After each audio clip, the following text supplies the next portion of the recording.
Hello everyone, this is Commerce Corner and we are going to discuss about a chapter of income tax जिसका name है income from house property. And इस video में हम first topic को discuss करेंगे यानी कि इसकी डेफिनेशंस को। सबसे पहले इसका सेक्शन याद कर लो कि किसमें इसे डिफ़ाइन किया गया है। सेक्शन 22 ओके, हाउस प्रॉपर्टी का सेक्शन है सेक्शन 22। जो भी इनकम होती है from houses, buildings, bungalows, godown से आती है, वो जब कंप्यूट की जाती है या फिर उनकी असेसमेंट होती है तो वो किस में आती है, वो आती है इनकम फ्रॉम हाउस प्रॉपर्टी में। एंड जो ये इनकम होती है ये बेस नहीं होती एक्चुअल इनकम पे, बल्कि ये बेस होती है नोशनल इनकम या फिर एनुअल वैल्यू पे। ठीक है, तो यहाँ पे जो हाउस प्रॉपर्टी की इनकम बनेगी वो एनुअल वैल्यू जो होगी बिल्डिंग की, उसमें से हम 24 सेक्शन के अंडर डिडक्शंस करेंगे। उसके बाद हमारी हाउस प्रॉपर्टी की इनकम की अमाउंट आएगी। ठीक है, तो ये सेक्शन 22 याद रखना। इन केस हम कैलकुलेट कर रहे हैं taxable income under head income from house property, तो उस केस में हमें कौन से पॉइंट्स का ध्यान देना चाहिए। फर्स्ट है बिल्डिंग एंड लैंड अपॉर्चुनेंट। तो लैंड अपॉर्चुनेंट का मतलब क्या होता है कि अगर कोई भी लैंड कनेक्टेड है विद बिल्डिंग के साथ, लाइक गार्डन, गैराज एक्सेट्रा, तो उसे हम लैंड अपॉर्चुनेंट कहते हैं। अब देखो बिल्डिंग में कौन सी चीज़ें इंक्लूड होती हैं। Residential house, bungalows, docks, warehouse, any block of bricks. Second case ये बताया गया है कि इन केस अगर लैंड बिल्डिंग के साथ अटैच नहीं है, कोई एक्स्ट्रा लैंड जैसे गैराज हो गया या फिर कोई गार्डन हो गया, तो उस केस में ये इनकम यहाँ पे नहीं आएगी इस सेक्शन के अंडर। कोई भी रेंट अराइज हो रहा है इस लैंड से, ठीक है, जो अटैच नहीं है बिल्डिंग के साथ, वो अदर सोर्सेज में जाएगी, वो इनकम फ्रॉम हाउस प्रॉपर्टी में नहीं इंक्लूड होगी। ठीक है, सेकंड पॉइंट है एनुअल वैल्यू। यहाँ पे एनुअल वैल्यू किसकी बात करी गई है, बिल्डिंग की या लैंड की, बट यहाँ पे रेंट रिसीव नहीं इंक्लूड होगा। जो एनुअल वैल्यू है वो डिटरमाइन की जाएगी according to provision 23 according to income tax act 1961, और इसकी जो एनुअल वैल्यू है उसे हम एनुअल रेंटल वैल्यू भी कहते हैं। ठीक है, ये हमारा सेकंड पॉइंट था। फर्स्ट पॉइंट में हमने देखा कि बिल्डिंग और लैंड में क्या क्या चीज़ें इंक्लूड होती हैं। सेकंड पॉइंट में हमने करा कि जो एनुअल वैल्यू है उसमें क्या होता है, उसमें जो एनुअल वैल्यू है वो बिल्डिंग और लैंड की देखी जाती है, बस इसमें रेंट रिसीव नहीं आता। इसका सेक्शन है 23 according to income tax act, और एनुअल वैल्यू को यहाँ पे डिनोट किया गया है as a annual rental value. ठीक है, थर्ड पॉइंट है the assessee should be the owner of the property.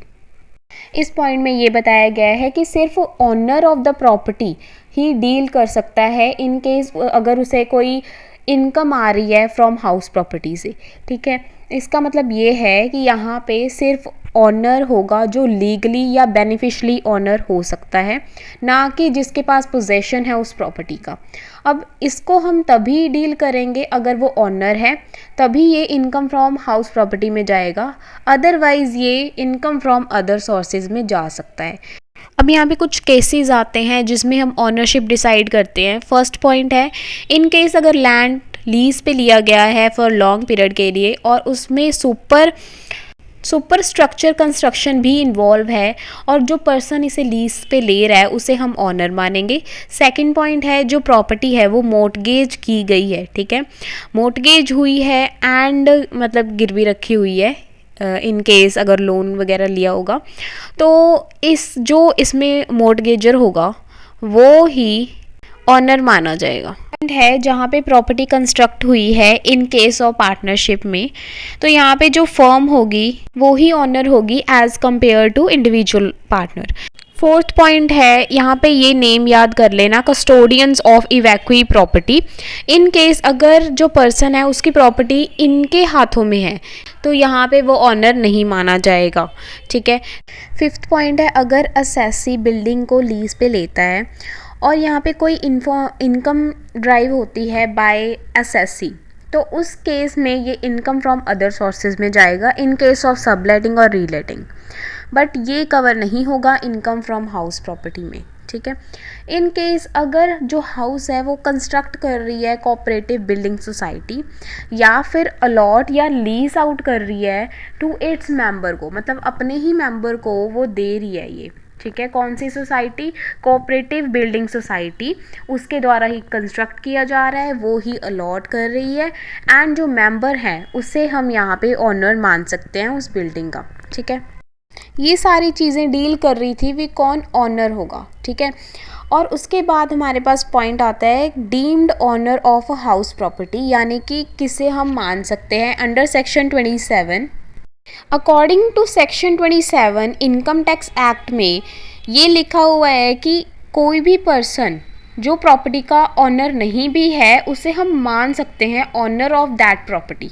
ठीक है, तो फर्स्ट पॉइंट है कोई भी इंडिविजुअल जो ट्रांसफ़र कर रहा है एडिक्वेट कंसीडरेशन के अगेंस्ट कोई भी हाउस प्रॉपर्टी को अपने स्पाउस को, बट इसमें कोई भी ऐसा एग्रीमेंट नहीं आता जो माइनर चाइल्ड से हो, ना ही ये मैरिड डॉटर से कनेक्शन आता है, और यहाँ पे तभी उसे ऑनर माना जाएगा अगर वो कंसीडरेशन के अगेंस्ट कोई प्रॉपर्टी ट्रांसफ़र कर रहे हैं। नेक्स्ट पॉइंट में ये बताया गया है कि अगर जो होल्डर है वो इम्पार्टिबल स्टेट का ऑनर है, यानी कि जो प्रॉपर्टी हम डिवाइड नहीं कर सकते उसका ऑनर है, तो उसे हम इंडिविजुअल ऑनर मानेंगे उस प्रॉपर्टी का। Under scheme of building of society इसमें वो ऑनर माना जाएगा जो कोऑपरेटिव सोसाइटी का मेंबर है या फिर उसे लीज और अलॉट की गई है पार्ट ऑफ बिल्डिंग। ठीक है, fourth point, so under section 53 of transfer of property act 1882 के अकॉर्डिंग जिस पर्सन को ये राइट दिया जाता है कि वो पोजेशन ले सकता है बिल्डिंग की, तो उसे हम ऑनर मानेंगे यहाँ पे, deemed to be owner, right. उसके बाद फिफ्थ पॉइंट है अगर कोई पर्सन एक्वायर करता है कोई भी राइट, बट इसमें मंथ टू मंथ नहीं आएगा, ये एक्सक्लूसिव रहेगा, बट इसमें ये आएगा कि आप जो ये राइट है वो एक्वायर कर रहे हो नॉट लेस देन 12 ईयर्स के लिए as per section 269 UAF whether original और बाय एक्सटेंशन। ठीक है, ये 5 पॉइंट्स थे जिनमें वो ऑनर माना जाएगा। इसका सेक्शन था 27। फोर्थ पॉइंट है it's not used for purpose of assessees business और प्रोफेशन। जहाँ पे जो असेसी है वो कैरी कर रहा है अपना प्रोफेशन या बिजनेस अपने खुद के घर में या बिल्डिंग में या कोई पोर्शन है, तो जो उसकी इनकम होगी वो इसमें इंक्लूड नहीं होगी, वो जाएगी profit and gain of business and profession में। जो इस पोर्शन की एनुअल वैल्यू होगी जिसमें वो अपना बिजनेस या प्रोफेशन कैरी कर रहा है उसको हम इंक्लूड नहीं कर सकते इन हाउस प्रॉपर्टी में, क्योंकि वो इस प्लेस को किसके लिए यूज़ कर रहा है, अपने प्रोफेशन के लिए यूज़ कर रहा है। बट लास्ट लाइन क्या लिखी हुई है, जहाँ पे जो प्रॉफिट है बिजनेस और प्रोफेशन का वो चार्जेबल नहीं है टू टैक्स, तो उस केस में उसकी जो एनुअल वैल्यू है वो यहाँ पे चार्ज की जाएगी अंडर हाउस प्रॉपर्टी में।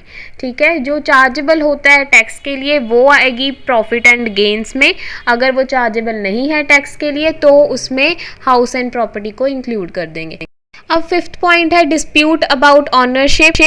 इसमें बताया गया है वो ऑनर माना जाएगा जो लायबल है कि वो टैक्स पे करेगा on income of house property, and in case अगर डिस्प्यूट हो जाती है कि ऑनर कौन है तो यहाँ पे जो रेंट रिसीव कर रहा है उसे ही हम ऑनर मान के उसे ही लायबल कर देंगे कि वो टैक्स पे करेगा, तो इससे हम सेटल कर सकते हैं ऑनरशिप की डिस्प्यूट को।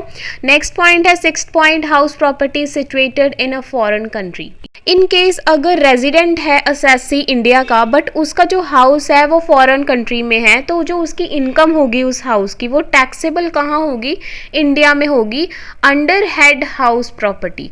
ठीक है, यहाँ पे एक एग्जाम्पशन भी बताई गई है, अगर वो नॉन रेजिडेंट है या फिर नॉट ऑर्डिनरली रेजिडेंट है तो यहाँ पे एग्जाम्पशन है उसके लिए, बट इन केस अगर वो अमाउंट जो है इनकम है इस प्रॉपर्टी की वो रिसीव हो रही है इंडिया में या फिर पेएबल है इंडिया में, तो वो अंडर हाउस प्रॉपर्टी में टैक्सेबल मानी जाएगी। सेवेंथ पॉइंट है कौन से केसेस आते हैं जब जो रेंटल इनकम है बिल्डिंग की वो नहीं ट्रीट की जाती as a house property income. तो फर्स्ट पॉइंट है letting out of house property for smooth conduct of assessee's business and profession. इसमें क्या है, अगर जो पर्सन है वो लेट आउट कर रहा है अपने हाउस प्रॉपर्टी को सिर्फ और सिर्फ बिजनेस और प्रोफेशन के लिए, तो जो रेंटल इनकम इससे आ रही है इस प्रॉपर्टी से आ रही है उसे हम ट्रीट नहीं करते हाउस प्रॉपर्टी में, रेदर कि ये बिजनेस एंड प्रोफेशन के अंडर जाती है। ये हमने पहले भी डिस्कस करा हुआ है। फॉर एग्जाम्पल इसमें से कोई भी एक एग्जाम्पल लिख सकते हो, जैसे बिल्डिंग लेट आउट कर दी बैंक को, post office, police station, excise department और पुलिस डिपार्टमेंट को, ठीक है। ये तब आएगी जब वो प्रोफेशन या फिर बिजनेस के लिए उस प्रॉपर्टी को यूज़ कर रहा है, और इसमें हम नहीं इंक्लूड करते, हाउस प्रॉपर्टी में नहीं इंक्लूड करते इसे। सो नेक्स्ट पॉइंट है इसका income from subletting of house property. इसमें यह है कि अगर पर्सन ऑक्यूपाई कर रहा है बिल्डिंग एज अ टेनेंट, ठीक है, टेनेंट के तौर पे वो ले रहा है बिल्डिंग को और ये फर्दर लेट आउट कर रहा है, किसी और को दे रहा है पार्ट या फुल बिल्डिंग को, उसे हम सबलेटिंग कहते हैं। और जो इनकम सबलेटिंग से आती है वो इनकम फ्रॉम अदर सोर्सेज में जाती है, ना कि हाउस प्रॉपर्टी में। थर्ड पॉइंट है composite letting out of building along with furniture, यानी कि बिल्डिंग के साथ आप फर्नीचर भी दे रहे हो, तो उस केस में ये कंपोजिट रेंट हो गया। तो कंपोजिट रेंट यहाँ पे इनकम फ्रॉम अदर सोर्सेज में जा सकता है या फिर income under head building and profession में। फोर्थ पॉइंट है income from hotel business paying guest accommodations. अगर कोई पर्सन होटल बिजनेस रन कर रहा है या फिर उसको चला रहा है और गेस्ट एकोमोडेशन के लिए फैसिलिटीज़ प्रोवाइड कर रहा है, तो उससे जो इनकम आती है वो अंडर हेड किसके जाएगी, बिजनेस एंड प्रोफेशन में जाएगी। बट अगर वो पर्सन अपनी बिल्डिंग को किसी और को लेट आउट कर देता है और वो फर्दर यूज़ करती है इस बिल्डिंग को, मतलब थर्ड पार्टी यूज़ करती है इस बिल्डिंग को फॉर होटल बिजनेस के लिए, तो ये टैक्सेबल होता है under income from house property, ठीक है। नेक्स्ट वीडियो में ये टॉपिक डिस्कस किया जाएगा, exempted income from house property. अगर वीडियो अच्छी लगी तो do subscribe, share and comment also.